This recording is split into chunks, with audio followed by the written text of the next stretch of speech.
Saturday, April 11th, fight card on Netflix that featured in the main event Tyson Fury versus Arslanbek Makhmadov was tuned into not just for the main event, but for the co-main, which depicted Conor Benn taking on Regis Prograis.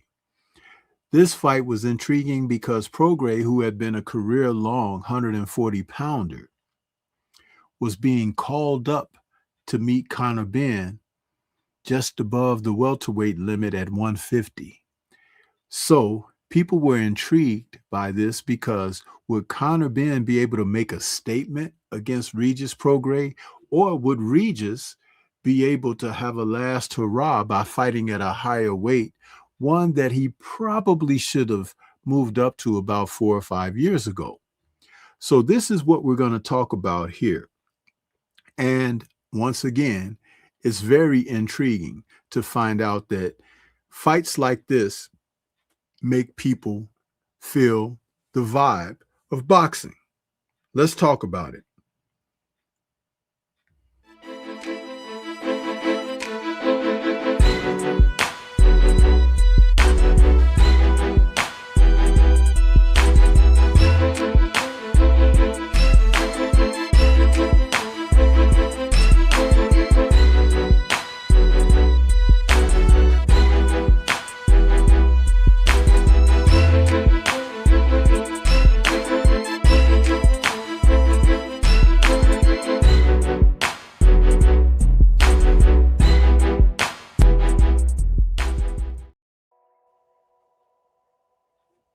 Conor Benn versus Regis Prograis turned out to be a not so stellar event. Part of the reason is twofold. On Regis Prograis' side, the sentiment is there's a possibility he could have entered this fight injured, or his legs are just not there to service him anymore as a professional fighter. The other part is Conor Benn's lack of technical capability. He is horrible at boxing, and he has a tremendous amount of flaws. But youth and enthusiasm was what he was able to ride this victory based upon, because Benn, though he couldn't do the technical things well, leaping in often gave him opportunities just because he was younger and quicker than Prograis. You see, a lot of the shots that he threw, he could land them on Prograis, but Prograis, who's been hurt by other welterweights that are present, we're talking about Devin Haney and also Jack Catterall. Both men has had him down, and Conor Benn, though he could stumble Regis, he wasn't able to put him on the canvas. But even more so was the fact that when Prograis was opting to throw and let his hands go, he was able to get some things done. He just wasn't able to do it on steady legs. And because of that and his short reach, he just wasn't able to get to Benn, who was darting in and out. And that darting in and out was what really made things ugly, because there were a significant amount of head clashes, two of which that opened up cut on both sides of Benn's face, the left eye and right eye, around the corners. When the fight was over, you could see Prograis, who was in the locker room, with massive bruising and bumps all over the scalp as well as forehead area, meaning that these two clashed a lot. And Prograis is a southpaw fighter, whereas Conor Benn is orthodox. And that's where we saw things get really messed up with them coming together. But more concerned is the fact that Regis, if he were hiding an injury, he didn't do such a good job of it. His legs had him stumbling around in moments and stuck in quicksand in others. But he was still a trooper. He still bit down on that gum shield and was trying to give his effort. Now, all three judges' scorecards had identical margins of 98 to 92 for the British welterweight contender, Conor Benn.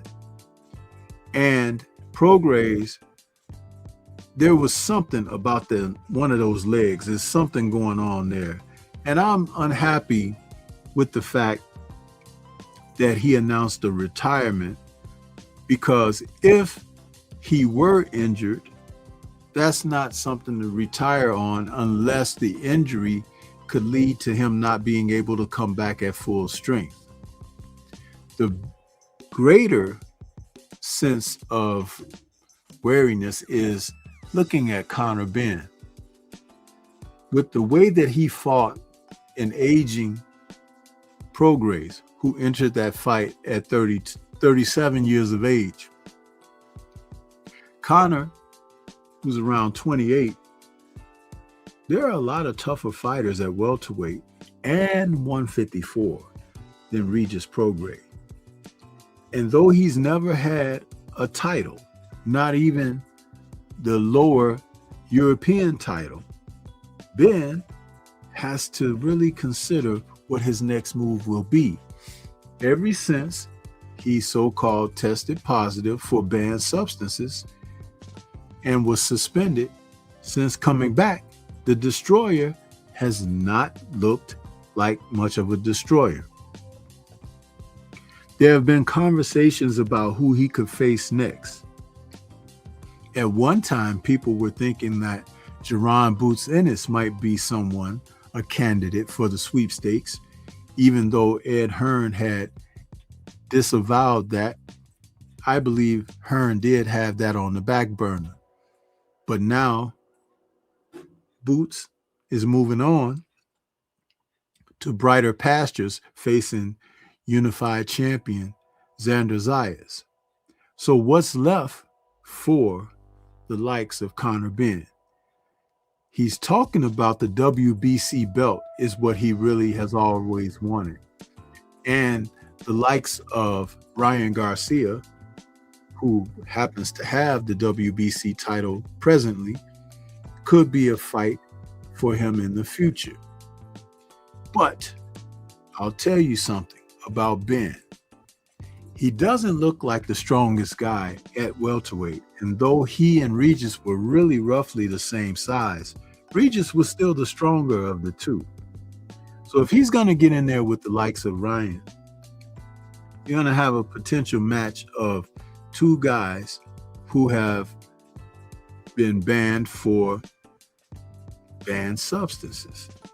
And that's going to play out really well amongst the people. People will get a chance to choose which cheat they will support. And I'll tell you something, it's not going to be an easy pick 'em between the two, because both of them offer their goodie bag doesn't look as strong and formidable as when they were packing, if you get my drift. And as for Regis, take some time, heal your body, my friend. It may not be over for you. You could possibly campaign at the welterweight division to make some good money and have some good matches. But if you do want to sail off into the sunset, change your disposition and how you speak of other fighters. You lost a lot of support when you went through the whole promotion with Devin Haney and the aftermath. Those were not incumbent upon someone who has class. It was totally the opposite. And you still have time to make up for that. As far as Conor Benn, we'll see what the future holds for him. But right now, he's not so much of a popular guy. And I don't think the popularity is ever really going to be there, especially since he left Hearn and Matchroom out to dry to run over and pick up this exceeding payday that he was able to experience.